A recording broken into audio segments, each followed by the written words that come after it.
Donc, je reviens sur 2 Timothée chapitre 3 verset 16. Donc, nous avons déjà vu les 6 traductions dans la première vidéo. Donc, nous allons voir ce fameux verset avec les 2 autres traductions. Alors, donc, c'est donc la version grecque Eshuaki. Donc, déjà, je vous prie de m'excuser pour la qualité de l'image. En fait, ce sont des photos des versets parce qu'en faisant directement sur le copieur, c'était beaucoup plus pire. Hein. Sinon, je ne pense pas que j'aurais pu trouver l'une de ces 2 versions en ligne pour vous faire une copie de meilleure qualité. En tout cas, ça m'étonnerait que j'arrive à trouver ces versions en ligne. Ça, je ne pense pas. En tout cas, les images sont authentiques et je n'ai aucune raison ou intérêt de vous donner quelque chose qui ne serait pas bon. De plus, comme je vous l'ai dit, tout ce que je fais est gratuit. Je travaille pour le Seigneur. Donc, nous avons la traduction d'André Chouaki, comme je viens de vous dire, et de la Bible interlinéaire grec-français. Et comme vous pouvez le constater, ces 2 versions ne reprennent pas ce petit mot qu'on a ajouté, ou du moins qu'ont ajouté les autres traductions que nous avons vues plus haut, enfin, ou du moins tout à l'heure là. Alors, je vais lire pour vous. Donc, on a pour le premier verset, on a juste le reste du verset 15. Donc, je commence au verset 16, il est dit, alors, tout écrit inspiré par Elohim est utile pour l'enseignement, pour la réfutation, pour le redressement, pour l'éducation dans la justice. Donc, ça, c'est la version d'André Chouaki. Et maintenant, je vais vous lire la version grecque interlinéaire. Alors, vous voyez, c'est juste la deuxième en bas, donc je lis ça pour vous, c'est écrit « Toute écriture inspirée de Dieu est utile pour enseignement, pour dénonciation, pour correction, pour éducation, celle dans la justice. » Donc pour le texte de André Chouaki, ça va, c'est correct. Par contre, bon, mais la version interlinéaire grec-français, bon, c'est vrai qu'elle est brute, la syntaxe n'est pas faite, quoique dans ce verset, on n'a même pas besoin de faire de syntaxe. Donc je veux dire, par rapport aux autres versets de cette version, il n'y avait pas grand-chose à faire, quasiment rien. Mais en tout cas, ces 2 versions, ces 2 versets de ces 2 versions se tiennent. Si vous lisez vraiment avec un œil averti, vous allez voir que ces 2 versets se tiennent, ils sont quasiment semblables, ils sont quasiment identiques, tant sous la forme que sous le fond, et qui sont contraires aux 6 autres versets que nous avons lus précédemment.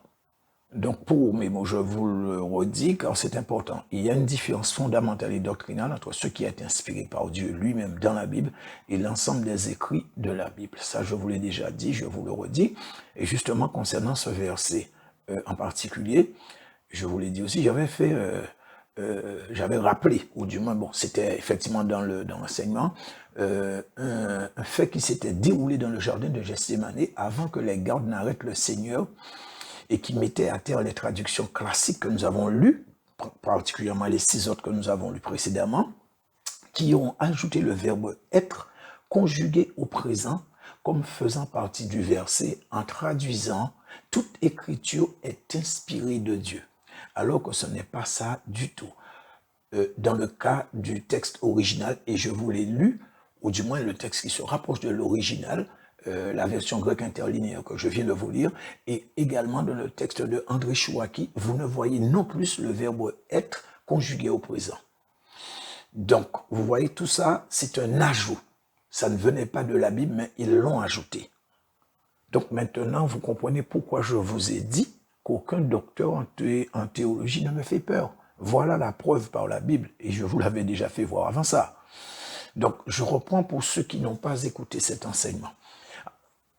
Pardon, l'épisode où le Seigneur a tensé le Satan qui avait inspiré Pierre quand il lui a dit qu'il fallait qu'il soit livré aux mains des principaux sacrificateurs pour être tué. Et Pierre avait réagi et il avait dit, donc il a dit, c'est écrit dans la Bible, non Seigneur, cela n'arrivera pas. Alors quelle a été la réponse du Seigneur? Arrière de moi, Satan. Pourtant, le Seigneur s'est adressé à Pierre. Et autant que je me souviens, je crois que le verset dit qu'il s'est retourné, un truc comme ça, je me souviens, mais il me semble. En tout cas, il s'est adressé à Pierre et il a dit, arrière de moi, Satan. Donc, le message était sans équivoque pour le Satan. Mais malheureusement, le pauvre Pierre était sur le chemin et il l'a pris en pleine poire. Le arrière de moi, Satan. Le Seigneur ne s'adressait pas à Pierre. Alors, donc, vous pensez que, selon la question que je pourrais vous poser, est-ce que vous pensez que c'est Dieu qui aurait inspiré à Pierre cette pensée, qui était effectivement contraire à son plan initial, que le Seigneur Jésus-Christ passe par le baptême de la souffrance? Bien sûr que non. Et ça, je pense que vous le saviez aussi bien que moi. Mais le Seigneur savait pertinemment que la pensée, l'inspiration venait du malin, venait du diable. Donc, si cette inspiration n'est pas de Dieu, et elle ne l'est pas du tout, le Seigneur nous a donné la preuve. Pourquoi dire que toute l'écriture, ou toute écriture, ou encore toute la Bible est inspirée de Dieu? Donc nous voyons que c'est totalement faux. Toute la Bible n'est pas inspirée par Dieu. Certaines parties sont inspirées par Dieu, mais pas toute la Bible. Et ça fait une sacrée différence. Donc pour confirmer ce que je vous disais, voilà une photo avec deux traductions théologiques faites à partir de la version interlinéaire grec-français. Donc nous avons la Tob à gauche et français courant à droite. Donc, sur chaque page, on a le texte grec, il y a la translittération, et dans la deuxième moitié de la page, nous avons cette partie avec les deux traductions. Alors, je lis pour vous, dans la Tob, donc à gauche, il est dit au verset 16 de 2 Timothée chapitre 3. Toute écriture est inspirée de Dieu et utile pour enseigner, pour réfuter, pour redresser, pour éduquer dans la justice. Ça, c'est la version Tob. Et juste à droite, la version français courant dit, alors, toute écriture est inspirée de Dieu et utile pour enseigner la vérité, réfuter l'erreur, corriger les fautes et former à une juste manière de vivre. Donc ça, ce sont les deux versions qu'ils ont mis sous la Bible grecque interlinéaire français. Le plus étrange, c'est qu'ils avaient la bonne translittération. Il n'était pas nécessaire de faire la syntaxe, je vous l'ai dit tout à l'heure là, mais en fait, ça les démangeait. Donc, non seulement ils ont fait une sorte de syntaxe selon eux, mais ils ont osé aussi faire une traduction en tenant compte de leur propre principe qui est la théologie et l'autre principe qui est généralement traduit par. Alors, pourquoi ont-ils fait ça? Je n'en sais rien. Je ne sais pas. D'ailleurs, moi aussi, personnellement, les concernant, après avoir médité, j'ai fait une traduction de 2 Timothée chapitre 3, versets 16 et 17 pour sanctionner justement leur théologie.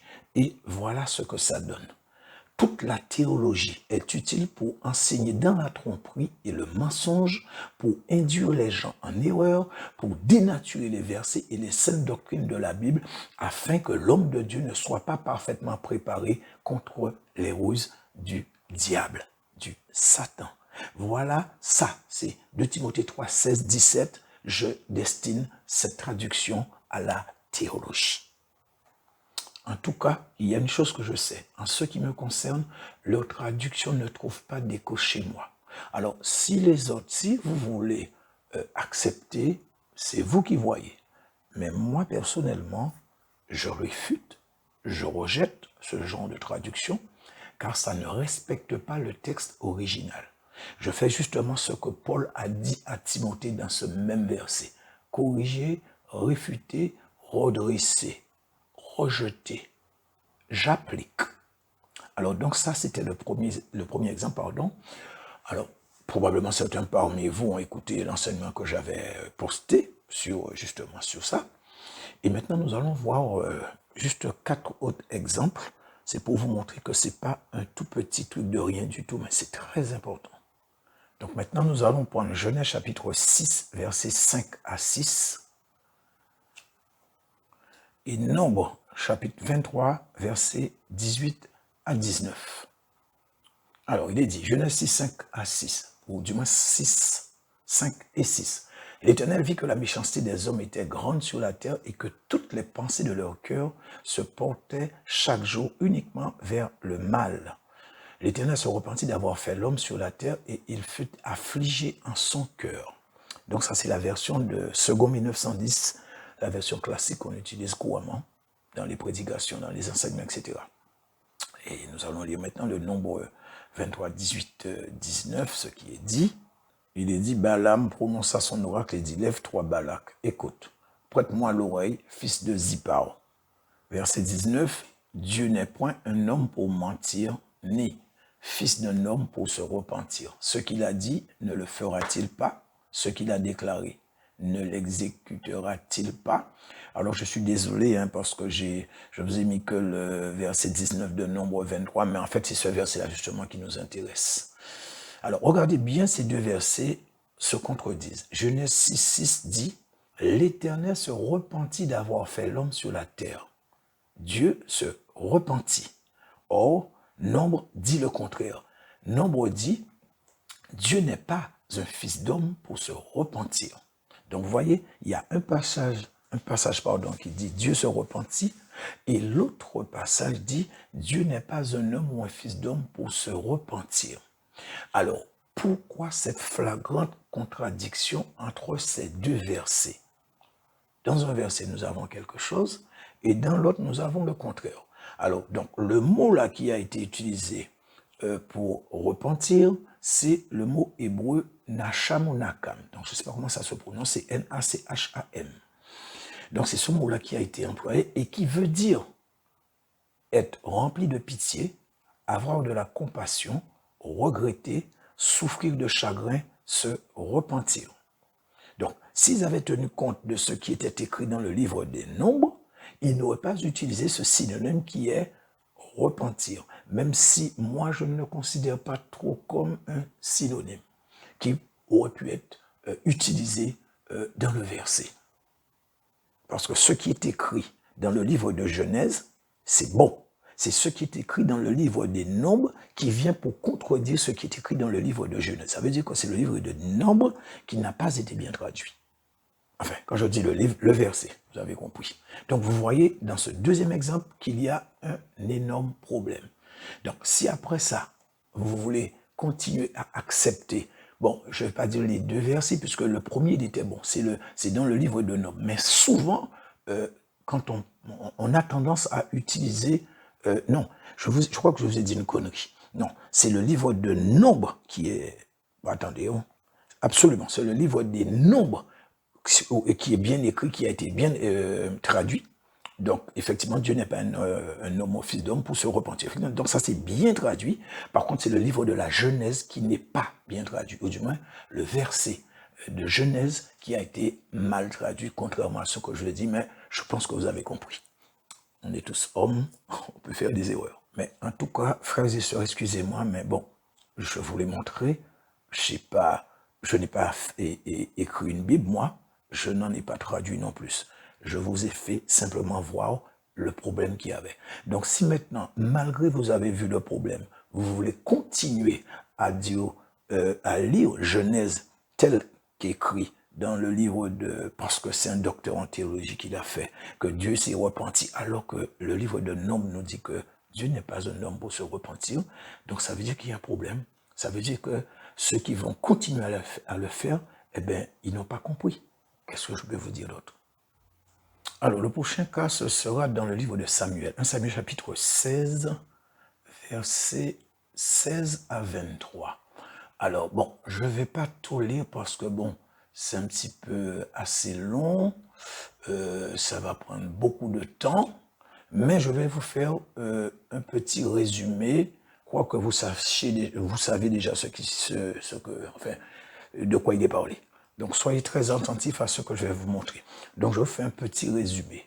En fait, David, qui est arrivé devant le roi Saül, Et en fait, parce que le problème, c'est que Saül avait un problème. Dieu lui avait envoyé un esprit, un mauvais esprit. Et en fait, cet esprit-là tourmentait Saül régulièrement. Et les conseillers du roi Saül, ils lui ont proposé David, pour que David vienne, parce qu'ils ont dit qu'il était beau de figure, ou belle de figure. Comment c'est écrit là? Beau de figure, je ne sais pas, je vais relire ça pour vous. Bon, il est écrit d'une belle figure. Bon, bref, en tout cas, c'est ça le truc. Et en fait, quand il est arrivé devant Saül, et que vous allez voir, hein, c'est écrit, qu'il plut tout de suite à Saül. Et Saül, effectivement, a engagé David comme écuyer, donc pour qu'il puisse porter ses armes et puis autre chose, y compris aussi pour jouer de la musique pour soulager Saül. Et comprenez bien que si effectivement David portait ses armes à la guerre, quand ils allaient à la guerre, si effectivement, et il le faisait, David jouait de la musique pour le soulager, comprenez qu'il n'est pas resté une semaine chez Saül, ça c'est clair. La preuve, concernant l'épisode de Goliath que justement nous sommes en train de lire, il est dit quand même que Goliath, qui haranguait l'armée d'Israël, et vociférait à l'encontre de Dieu et du Seigneur de toute la terre. Et ça, il l'a fait pendant 40 jours consécutifs, c'est ce qui est écrit. Donc, comme je vous disais, ça sous-entend quand même que quand il partait en guerre, c'était pour plusieurs semaines. C'est pas pour juste un jour, 2 jours, c'était plusieurs semaines. Donc, en fait, ce que je veux que vous compreniez, c'est que David, il est resté un certain temps avec Saül. Alors maintenant, nous allons lire le chapitre suivant, qui est le chapitre 17. Et donc là, dans le chapitre suivant, le chapitre 17, les versets 12 à 21 et 55 à 58 de Samuel, toujours de 1 Samuel, là, on nous explique un petit peu ce qui, entre David et son père. Donc, il dit que le père de David, il envoya son fils David, donc Isaïe, il envoya son fils David vers ses frères qui étaient à la guerre avec Saül. Il lui a donné aussi des choses qu'il devait apporter pour le chef des milliers, enfin en tout cas un des chefs de l'armée d'Israël. Et effectivement, David est arrivé avec tout ce qu'on lui a donné, à apporter sur le champ de bataille. Enfin, sur le champ de bataille. En tout cas, par rapport à ce qui était en train de se passer entre l'armée d'Israël et les Philistins. Donc, d'un côté, il y avait l'armée d'Israël, de l'autre côté, il y avait les Philistins avec Goliath. Et au verset 55 à 58, il dit, lorsque Saül avait vu David marcher à la rencontre du Philistin, il avait dit à Abner, chef de l'armée, « De qui ce jeune homme est-il fils Abner ?»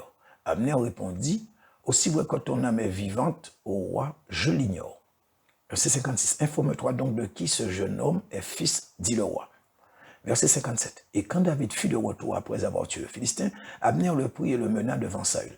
David avait à la main la tête du Philistin. » Verset 58, Saül lui dit, « De qui es-tu fils, jeune homme ?»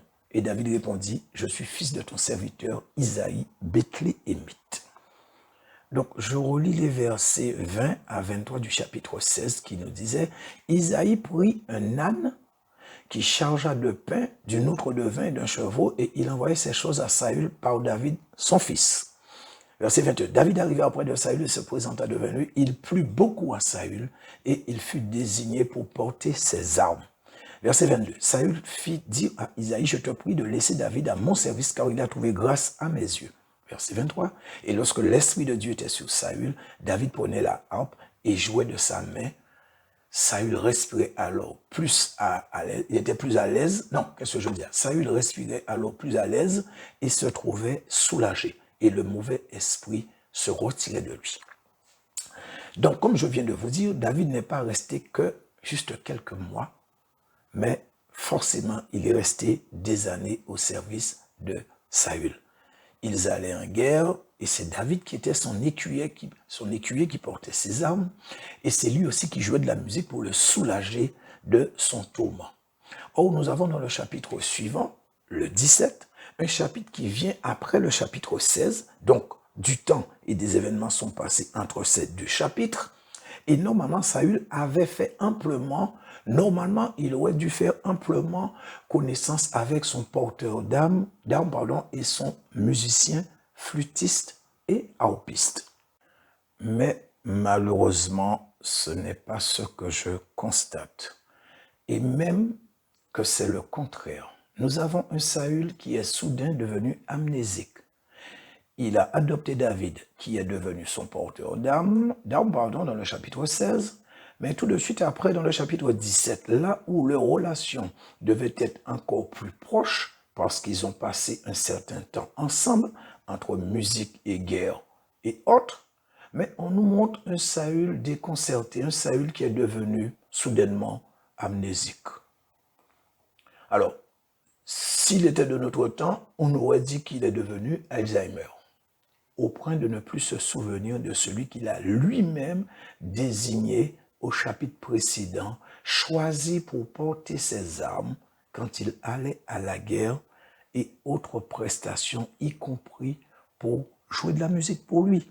Donc celui qui jouait de la musique pour lui, afin de le soulager de ses tourments, quand le mauvais esprit que Dieu avait envoyé sur lui le tourmentait, eh bien il est devenu un étranger pour Saül.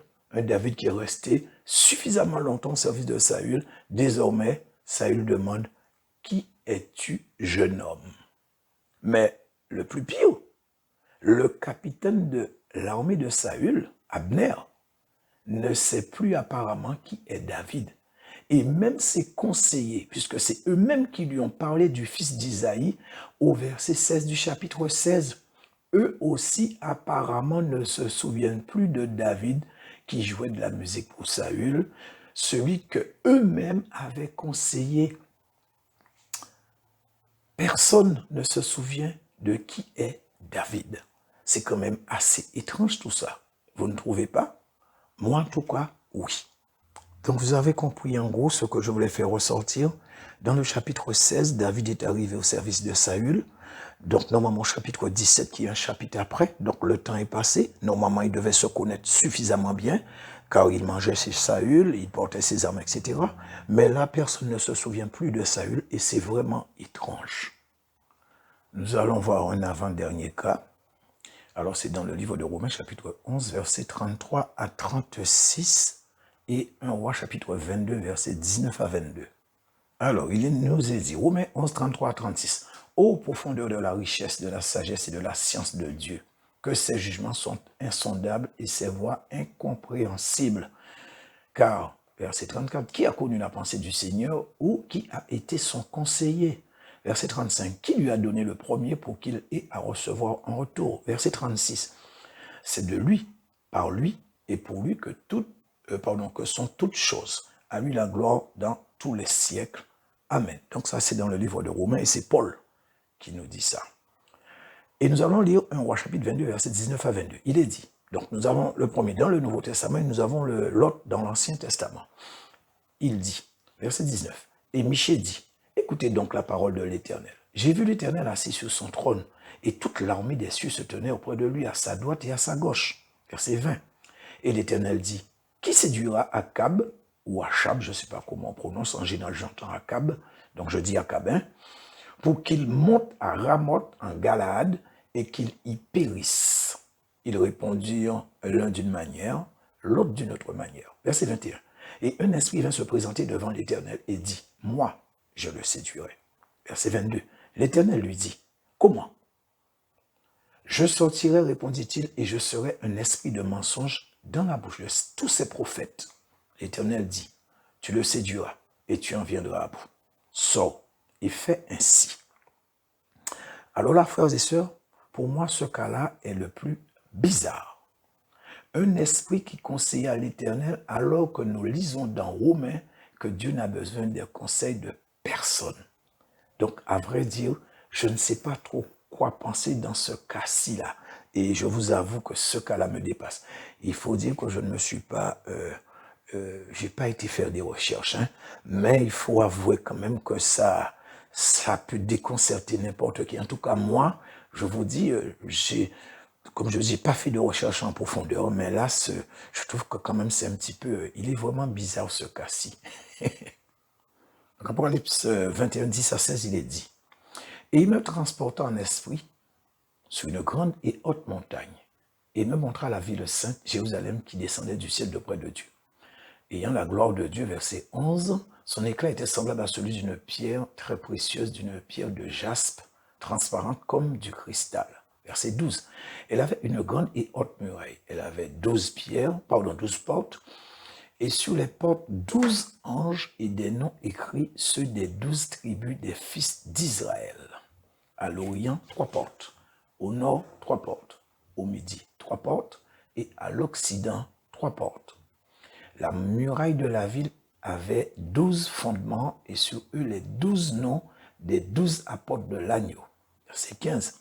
Celui qui me parlait avait pour mesure un roseau d'or, afin de mesurer la ville, ses portes et sa muraille. La ville avait la forme d'un carré et sa longueur était égale à sa largeur. Il mesura la ville avec le roseau et trouva 12 000 stades. La longueur, la largeur et la hauteur en étaient égales. Parole du Seigneur. Alors, dans ce dernier exemple, on nous parle de la Nouvelle Jérusalem. Et voyez le verset 16, il nous donne les dimensions de la cité céleste. Longueur, largeur et hauteur qui sont identiques. 12 000 stades de haut, de large et de long. Alors, j'ai converti en mètres, puis en kilomètres, et je peux vous dire que c'est tout simplement impressionnant. 2000 km de hauteur. J'ai dit bien 2000 km de hauteur, 2000 km de largeur, 2000 km de longueur. Alors, là, bon, pour moi, il s'agit d'une cité ou un bâtiment, puisqu'on nous parle de hauteur. Une ville peut être effectivement bâtie sur une haute montagne, mais là, il ne s'agit nullement de construction sur une montagne. Donc forcément, il s'agit d'un building, d'un grand immeuble. En tout cas, quand je raisonne, c'est ce que je comprends. Parce que certaines traductions mettent la cité. Et donc c'est un tort de ma part de ne pas avoir été chercher quel était le mot original et à quoi effectivement ça se reportait. En tout cas,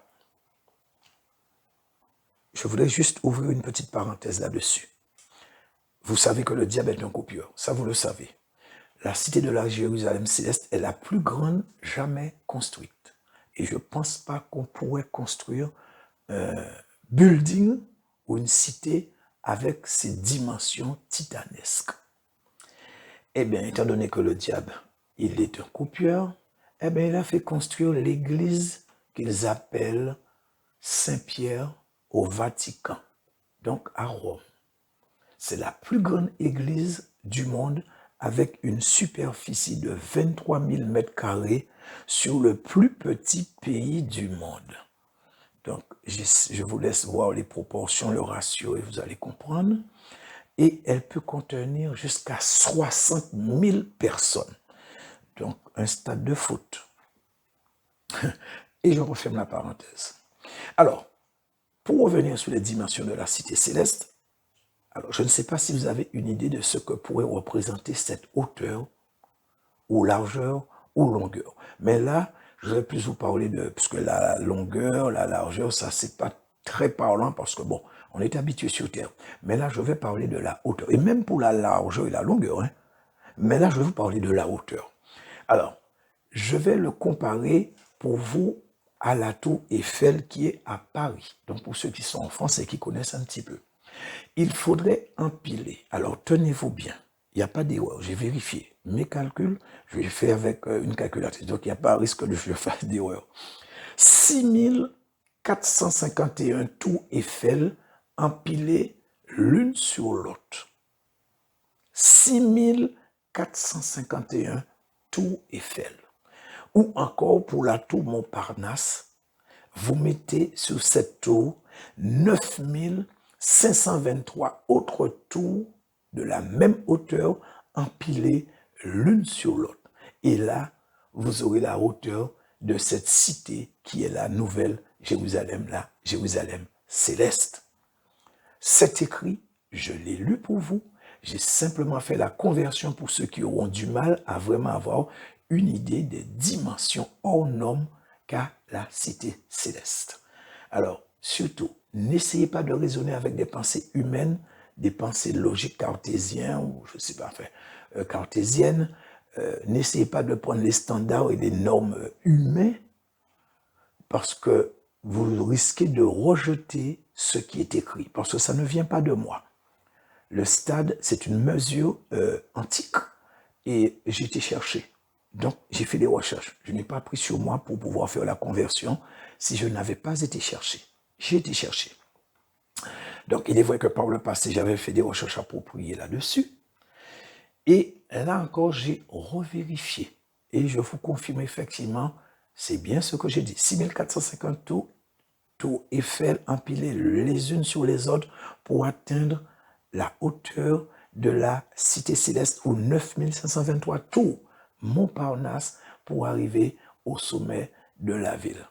Donc, c'est clair que tous les nuages seront dépassés allègrement.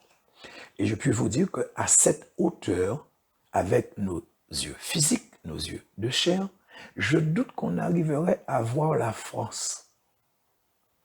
Et je pense que même le continent africain serait à peine visible à 2000 km de haut. Ce n'est pas la porte à côté. Mais ce n'est pas pour ça que j'ai lu les dimensions de la cité céleste pour vous. Ce que je voulais vous faire voir, c'est le fait que la ville a une hauteur, une longueur et une largeur identiques, et qu'on dise que c'est un carré. Pour moi, ça ne tient pas. C'est un cube. Alors, certes, dans cet exemple, vous pouvez trouver que ce n'est pas très significatif, ce n'est pas très dommageable, mais si vous partez avec, à chaque fois, un petit mot qui ne correspond pas, qui est mal traduit, qui n'est pas approprié, eh bien, pour la suite, ça risque d'être un vrai désastre. Et je vous dis, c'est de cette façon qu'on est arrivé là où on en est en ce moment. Traduction après traduction après traduction, sur des millénaires, égale ce qu'on a. Une traduction ou des traductions catastrophiques, frères et sœurs. Donc, vous avez vu, j'ai pris 5 exemples pour vous. Est-ce que maintenant vous prenez conscience et que vous voyez dans quoi on est? Peut-être sauf pour le cas de Romain. Bah, il faut avouer qu'il est un peu étranger quand même, que Dieu demande à un esprit des conseils, comment il va faire telle chose. Là, c'est un petit peu, c'est d'un genre, quoi. Peut-être que ça a une autre signification, une autre signification qui nous dépasse, quoi, par rapport à ce que notre petit esprit nous permet de comprendre. En tout cas, est-ce que vous pensez que quand je fais ressortir ce genre de choses, que ce sont des petits détails inutiles au point, des fois, d'essuyer des critiques? Alors maintenant, vous comprenez comment la tâche est difficile pour moi de faire un bon enseignement. Le côté perfectionniste que je prends toujours le dessus. Et ajouter à ça le fait que niveau mémoire, je suis resté défaillant pendant des dizaines d'années. Heureusement que le Seigneur a commencé à me faire grâce et à restaurer ma mémoire depuis peu. Donc là maintenant, il faut que je retrouve ma confiance et l'assurance qui me font cruellement défaut. Voilà. Alors donc maintenant, comment expliquer toutes ces anomalies? Alors, même pour les 2 chapitres de Samuel, bon, on peut dire qu'il s'est passé quelque chose, c'est clair. Quand je revois, je me dis que certainement, ils ont peut-être inversé en même temps, inversé les chapitres. En même temps, j'ai d'autres pensées qui viennent parce qu'à certains moments, je me suis rendu compte qu'on utilisait un temps non adapté à un événement. Et la chose devient encore plus compliquée pour moi, tout en me donnant la perspective que 3 points de suspension. Vous comprendrez après. Alors, de toute manière, vous savez, même si je vous dis, vous n'allez pas me croire, car en tant qu'être cartésien, il sera difficile d'envisager une telle possibilité. Vous direz même que je suis fou. Et pourtant, certains versets me font voir cette possibilité. Si le Seigneur permet que j'arrive à comprendre ces mystères, je vous ferai part. Mais pendant cet enseignement, je vous toucherai 2 mots quand même là-dessus. Et certainement, ça fera l'objet d'un enseignement si le Saint-Esprit, comme je vous ai dit, me permet, me donne la capacité de comprendre. Donc vous voyez ce que je vous disais, je n'ai pas inventé, je ne me prends pas non plus pour ce que je ne suis pas. La Bible a été travestie et il faut le reconnaître. Alors peut-être que certains pensaient que c'était une question d'orgueil chez moi.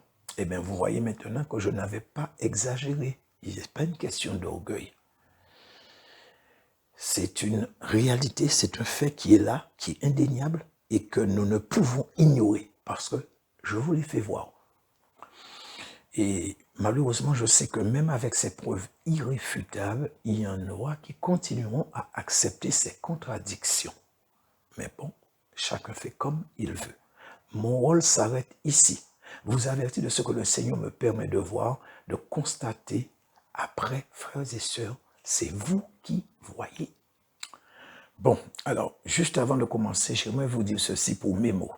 Pour vraiment comprendre ce message, il faut partir avec cette base. Et je sais pourquoi je vous dis ça, je ne vous demande pas ça pour rien. Moïse n'a pas écrit le Pentateuque, ou si vous préférez, la Torah. Donc ce sont les 5 premiers livres de la Bible.